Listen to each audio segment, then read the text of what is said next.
আসসালামু আলাইকুম, সীমাস কিচেনপুর। তা আমি একটা রেসিপি নিয়ে আসি, ট্যাংরা মাছ। এই যে আমি কিছু মরা ট্যাংরা মাছ নিয়ে যাচ্ছি। এটা নদীর একদম তরতাজা মাছটা।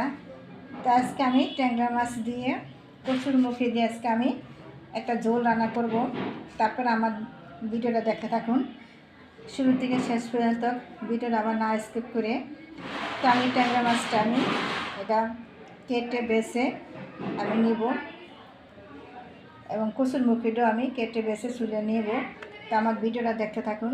যদি আমার ভিডিওতে ভালো লেগে থাকে আমার চ্যানেলটাকে লাইক কমেন্ট করে আমার পাশে থাকুন।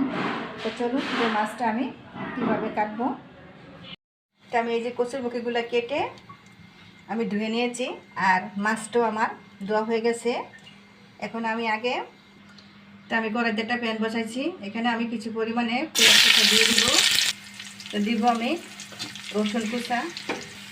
তো আমার মশলাটা একটু ভাজা হয়েছে। এখন আমি 1 চামচ দিব আমি আদা বাটা, 1 চামচ দিব আমি হলুদের গুঁড়া, দিব আমি মরিচের গুঁড়া, স্বাদ মতন দিব লবণ।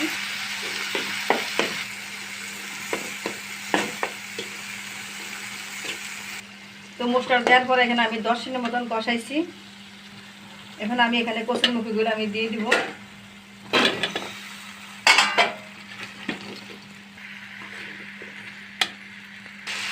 তো এটা আমি আরো 15 মিনিট কষাইছি। এখন আমি পরিমাণ মতন পানি দিয়ে দিব।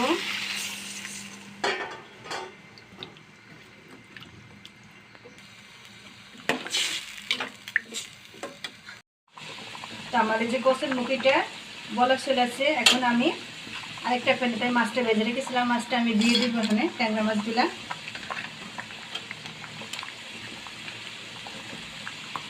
আমি যেভাবে কচুর মুখিটা রান্না করছি আপনারা যেভাবে যদি ফলো করেন আশা করি কোনো রকম অসুবিধা হবে না এবং স্বাদও কোনো কম হবে না।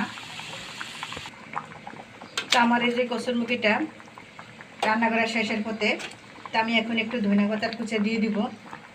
তা আপনারা আমার মতন এভাবে যদি কচুর মুখি রান্না করে খেয়ে আমাকে যদি কমেন্ট করুন। প্লিজ আপনাদের কাছে আমার একটি রিকোয়েস্ট, আপনারা আমার চ্যানেলটাকে লাইক কমেন্ট শেয়ার করে সাবস্ক্রাইব করে আমার পাশে থাকুন। আপনাদের কাছে একটি রিকোয়েস্ট,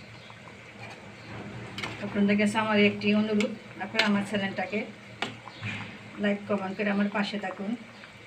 আরও নিত্য নতুন ভিডিও দেখার জন্য আমার চ্যানেলটাকে লাইক কমেন্ট করে শেয়ার করে আমার পাশে থেকে। আল্লাহ হাফেজ।